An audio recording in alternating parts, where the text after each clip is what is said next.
¿Alguna vez te has preguntado por qué las cosas malas les suceden a las personas buenas?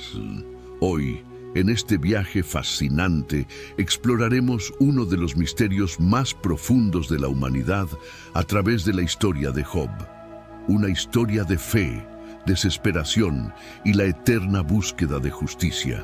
Pero espera, ¿qué si te dijera que esta historia antigua tiene respuestas sorprendentes para nuestras vidas modernas? Prepárate para desafiar todo lo que creías saber sobre la adversidad, la fe y la justicia divina. No te pierdas un solo momento de este revelador viaje. En esta historia bíblica del libro de Job, encontramos a un hombre adinerado llamado Job, quien vivía en una región conocida como Uz. Poseía una gran familia y enormes rebaños.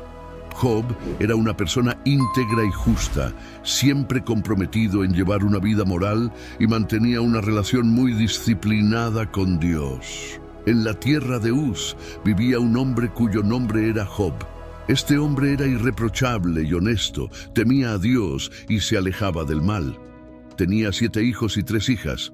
Poseía 7,000 ovejas, 3,000 camellos, 500 yugos de bueyes, 500 asnos y un gran número de sirvientes. Era considerado el más grande entre todos los pueblos del Oriente. Los hijos de Job acostumbraban celebrar fiestas en sus casas en sus cumpleaños e invitaban a sus 3 hermanas para comer y beber con ellos. Después de un periodo de celebraciones, Job organizaba un ritual de purificación para ellos. Muy temprano en la mañana, ofrecía un sacrificio quemado por cada uno pensando, quizás mis hijos hayan pecado y maldecido a Dios en sus corazones. Esta era la práctica constante de Job, tal como se describe en el primer capítulo, versículos del 1 al 5. Dios destacó las virtudes de Job ante Satanás. Sin embargo, Satanás argumentó que Job era justo solo porque Dios lo favorecía abundantemente. Un día, los ángeles vinieron a presentarse ante el Señor, y Satanás también estaba entre ellos. El Señor preguntó a Satanás, ¿de dónde vienes?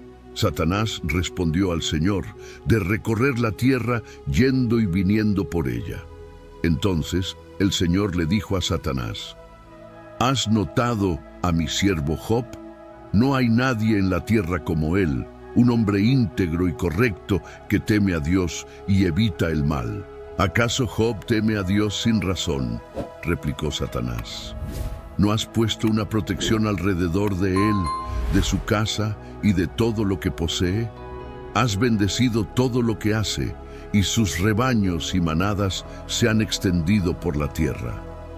Estos diálogos entre Dios y Satanás se narran en el libro de Job, capítulo 1, versículos del 6 al 10. Satanás desafió a Dios, diciendo que si se le permitiera infligir sufrimiento a Job, éste cambiaría y maldeciría a Dios. Dios permitió que Satanás atormentara a Job para probar esta audaz afirmación, pero prohibió quitarle la vida a Job. Pero extiende tu mano y ataca todo lo que posee, y seguro que te maldecirá en tu rostro, dijo el Señor a Satanás. Muy bien, entonces, todo lo que posee está en tu poder, pero no pongas tu mano sobre el mismo hombre. Entonces Satanás salió de la presencia del Señor. Estos eventos se describen en el libro de Job, capítulo 1, versículos 11 y 12. Job recibió 4 noticias en un solo día, informando que sus ovejas, sirvientes y 10 hijos habían muerto, víctimas de invasores ladrones o desastres naturales. Un día, mientras los hijos e hijas de Job estaban celebrando y bebiendo vino en la casa del hermano mayor, un mensajero llegó a Job y dijo, los bueyes estaban arando y los asnos pastando cerca, cuando los sabeos atacaron y se los llevaron. Mataron a los sirvientes a espada, y yo fui el único que escapó para contártelo. Mientras aún hablaba, otro mensajero llegó y dijo, el fuego de Dios cayó del cielo y quemó las ovejas y los sirvientes, y yo fui el único que escapó para contártelo. Mientras éste aún hablaba, llegó otro mensajero. Los caldeos formaron 3 grupos de ataque y lanzaron un ataque sorpresa a tus camellos, llevándoselos. Mataron a los sirvientes a espada, y yo fui el único que logró escapar para informarte. Aún hablando, otro mensajero llegó diciendo: tus hijos e hijas estaban celebrando y bebiendo vino en la casa del hermano mayor, cuando de repente un fuerte viento vino del desierto y golpeó los 4 rincones de la casa. Esta se derrumbó sobre ellos y murieron. Yo soy el único que escapó para contártelo. Estos trágicos eventos se describen en el libro de Job, capítulo 1, versículos 13 a 19. En su luto, Job rasgó sus vestiduras y se rapó la cabeza, pero aún así alabó a Dios en sus oraciones. Entonces Job se levantó, rasgó su manto, se rapó la cabeza y postrado en el suelo, adoró, diciendo: desnudo salí del vientre de mi madre, y desnudo partiré.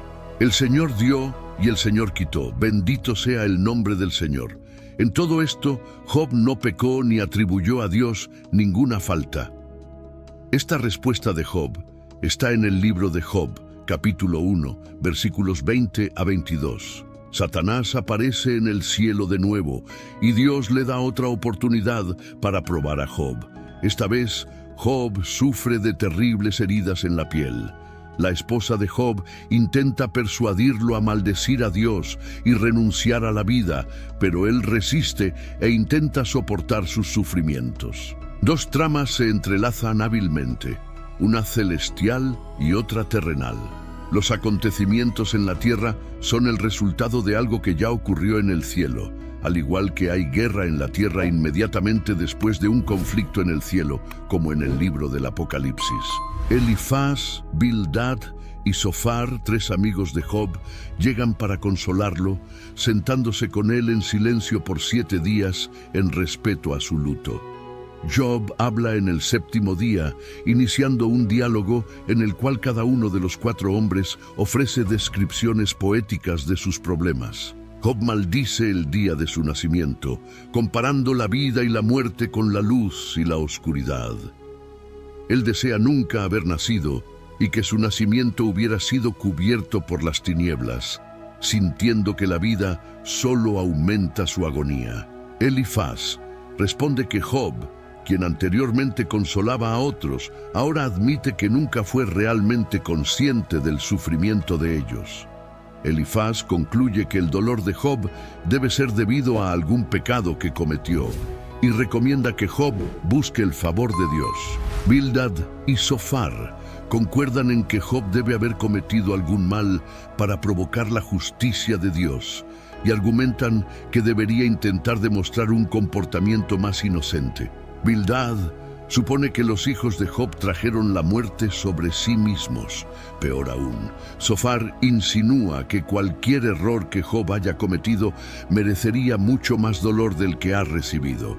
Job reacciona a cada uno de estos comentarios, tan irritado que llama a sus simpatizantes Job, llama a sus amigos médicos inútiles que enmascaran su ayuda con mentiras, como se describe en el libro de Job, capítulo 13, versículos del 1 al 4.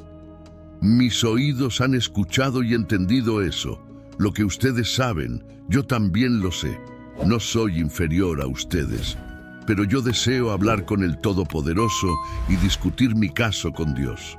Sin embargo, ustedes me difaman con mentiras. Son todos médicos inútiles. Job cuestiona por qué Dios juzga a las personas basándose en sus acciones, cuando él podría fácilmente corregir o perdonar esos actos. Job está perplejo sobre cómo un ser humano puede satisfacer completamente la justicia de Dios, dado que los caminos de Dios son misteriosos y más allá de la comprensión humana. Además, los humanos no pueden convencer a Dios con sus palabras. Dios no se deja engañar, y Job admite que ni siquiera conoce lo suficiente para defender su caso ante Dios. Job anhela por alguien que pueda mediar entre él y Dios, para que no sea condenado al Sheol, el inframundo. Job cree que en el cielo hay un testigo o redentor que atestiguará su integridad, como él expresa en el capítulo 19, versículo 25. Sé que mi Redentor vive y que al final se levantará sobre la tierra. Y en el capítulo 16, versículo 19. Ahora mismo mi testigo está en el cielo, mi abogado está en las alturas. El sufrimiento se vuelve insoportable para Job y él se torna amargo, ansioso y asustado. Lamenta la injusticia de Dios al permitir que personas malas prosperen mientras él y muchas otras personas honestas sufren. Job quiere enfrentar a Dios y protestar, pero no puede encontrarlo físicamente. Piensa que la sabiduría está oculta de la humanidad, pero resuelve perseguirla, temiendo a Dios y evitando el mal. Eventualmente, Dios interviene en el diálogo divino de la primera ronda. Durante sus discursos, Job pidió a Dios 36 veces que hablara con él. Ahora, su deseo es atendido. En las dos ocasiones en que Dios habla con Job, esto sucede en medio de una tormenta. Hay un cierto humor en la forma en que Dios se dirige a él. Job es recordado por Dios de que Él es el creador de todo. Dios repasa su impresionante actividad de crear y sostener el mundo, preguntando a Job si podría igualar esa obra. Termina preguntando si Job está en posición de juzgar, diciendo que es impertinente para Job creer que Dios debería explicarse a él. Job es hecho sentirse muy pequeño. Eventualmente Job responde: soy indigno. ¿Cómo puedo responderle? Pongo mi mano sobre mi boca. Hablé una vez, pero no tengo respuesta. 2 veces, pero no diré nada más. En el segundo encuentro, Dios no habla sobre sí mismo como creador, sino sobre 2 de sus criaturas. El discurso está lleno de humor. Una vez más, le pregunta a Job sobre sus pensamientos respecto al hipopótamo, el behemoth y al cocodrilo, el leviatán, como si estas increíbles bestias tuvieran las respuestas a los grandes problemas de la vida. Job es recordado de que no puede entender a Dios, ni al mundo animal, y mucho menos al mundo moral. Así, el punto principal de Dios es: ¿por qué estás tratando de discutir conmigo? Job responde que Dios es omnisciente y que ningún plan de él puede ser frustrado. Ahora se da cuenta de que su cuestionamiento a Dios fue totalmente inadecuado, y se desprecia y se arrepiente en cenizas y polvo. Aunque el encuentro con Dios es humillante para Job, el núcleo del problema de Job es abordado, ya que vuelve a conectarse con Dios. El diálogo ofrece un clímax magnífico e inesperado para el libro. En el epílogo, el texto cambia de poesía a prosa, cuando Job acepta que no debe culpar a Dios por sus interacciones con él. Dios restaura a Job sus hijos, 7 hijos y 3 hijas, propiedades, camellos y rebaños de ovejas, haciéndolo mucho más rico y feliz que antes. Como siervo de Dios, Job es rehabilitado. Por otro lado, los 3 amigos de Job son severamente reprendidos por Dios, quien dice que no hablaron correctamente sobre Job, indicando que no debemos citar sus discursos como si fueran verdades. Lo notable en las 2 rondas de Dios con Job es que él aún no responde a las indagaciones de Job y no le cuenta sobre su apuesta con Satanás. Job no necesitaba saber lo que estaba sucediendo en el cielo, porque Dios tenía sus motivos para permitir que él sufriera. Debemos tener en mente una diferencia aguda entre la comprensión judía de este libro y la cristiana. El judío de los tiempos del Antiguo Testamento no podía ver los problemas de la vida temporal a la luz de la eternidad.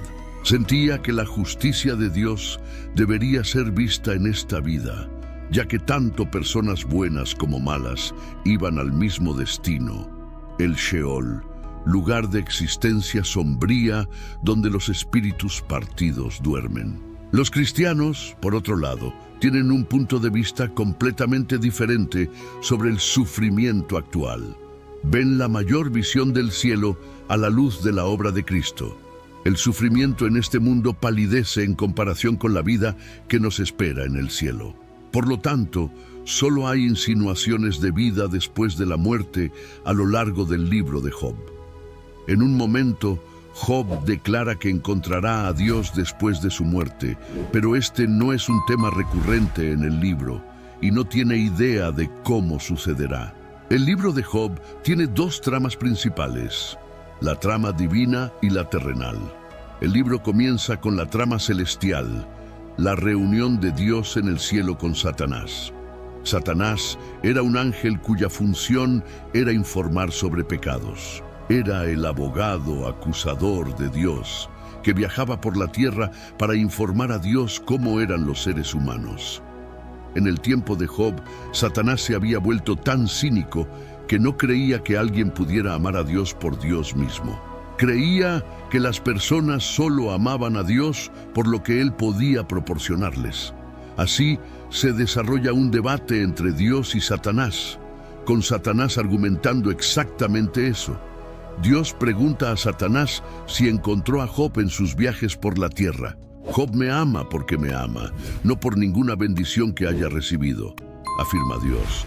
La respuesta de Satanás es cínica, argumentando que si Dios quitara las bendiciones de Job, él blasfemaría contra Dios, al igual que cualquier otro. Como resultado, ocurre la apuesta divina. La tensión es esencial en cualquier drama excelente. Job desconoce la apuesta divina mientras el lector está al tanto. La prueba sería inútil si él lo supiera. Este encuentro nos enseña valiosas verdades sobre Satanás.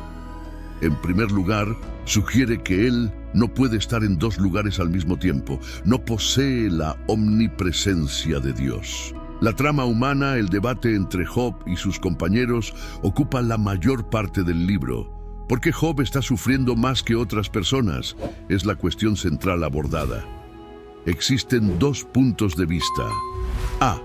Los amigos están seguros de que el sufrimiento de Job se debe a su pecado. B. Job está convencido de que no está pecando y protesta su inocencia. El intercambio está lleno de suspenso, ya que el lector sabe que Job tiene razón. La estructura de dos tramas del libro nos recuerda que nadie conoce el cuadro completo cuando se trata de entender por qué las personas sufren. Debe ser muy difícil defenderse cuando se está en tanta miseria. Además de la búsqueda de explicaciones, todos se enfrentan a una pregunta mayor. ¿Puedo seguir creyendo en un Dios bueno cuando todo parece ir mal? El libro de Job ofrece una respuesta a esta pregunta. ¿Cuál fue el mayor dolor de Job? Esto aclara la importancia de este tema. Fue una confrontación física. Estaba cubierto de heridas de la cabeza a los pies, cansado, exhausto y en dolor insoportable.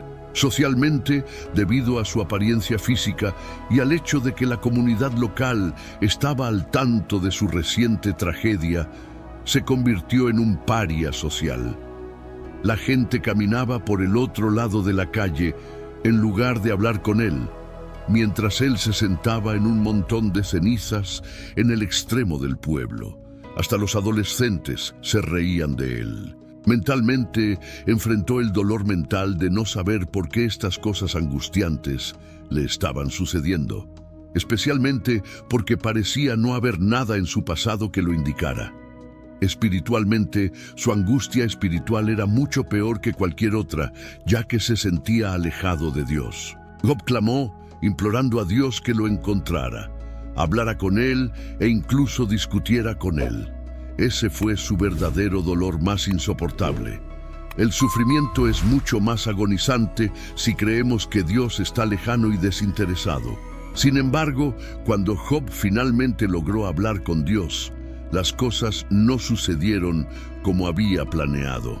Para los cristianos, el libro de Job puede verse en el contexto del Nuevo Testamento. 1. Dios permitió que Satanás provocara la muerte de Jesús en la cruz, con el propio Hijo preguntando, Dios mío, ¿por qué? Al igual que con Job, Dios no explicó por qué. Esto sugiere que incluso el Hijo de Dios perdió el contacto con el propósito de su sufrimiento bajo la intensidad del tormento de la crucifixión. 2. el cristiano entiende que la vida continúa más allá de la muerte. Los problemas del sufrimiento no necesitan ser resueltos en esta vida. Es interesante notar que en la versión griega del libro de Job se agregó un versículo adicional afirmando que él, Job, resucitará con aquellos a quienes el Señor resucite. 3. Esta esperanza de resurrección nos recuerda que habrá una reivindicación final de Job. Los cristianos creen que Jesús regresará para juzgar a los vivos y a los muertos al final de los tiempos. Algún día habrá una escena de tribunal donde Jesús se sentará como juez y todas las personas malas y piadosas que han vivido estarán ante su trono para ser juzgadas de acuerdo con sus acciones en el cuerpo. Por lo tanto, todo lo que Job anhelaba está a punto de hacerse realidad. La justicia de Dios será aplicada a toda la raza humana en una reivindicación pública de justicia. Al explorar la increíble jornada de Job, descubrimos que las lecciones de fe, resiliencia y justicia divina son más relevantes que nunca. Pero el viaje no termina aquí.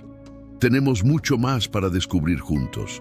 Si te gustó este video, imagina lo que más podemos explorar. Cada historia que compartimos es una nueva oportunidad para desentrañar misterios, encontrar inspiración y transformar nuestra percepción del mundo. Entonces, no te quedes fuera. Suscríbete al canal ahora y activa las notificaciones para nunca perderte una aventura. Tu me gusta es muy importante para nosotros, ya que nos ayuda a alcanzar a más personas con estos poderosos mensajes.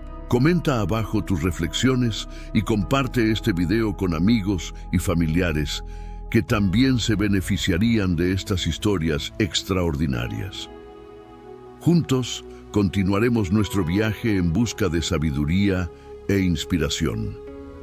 Nos vemos en el próximo video. Mientras cerramos juntos otro capítulo, sé que algunas preguntas todavía pueden resonar en tu mente. Puedes estar preguntándote cómo navegar por las complejidades de la vida espiritual y desbloquear un camino de abundancia y bendiciones. El viaje es desafiante, pero no tienes que caminar solo. En los comentarios encontrarás una clave poderosa para esa puerta que muchos buscan abrir. El ebook Descubre la prosperidad con Dios, la guía definitiva para superar retos espirituales y vivir una vida abundante. Este no es solo un libro, es el fruto de años de investigación, experiencias y revelaciones profundas que ahora están a tu alcance. Imagina superar las barreras que impiden tu crecimiento espiritual y financiero.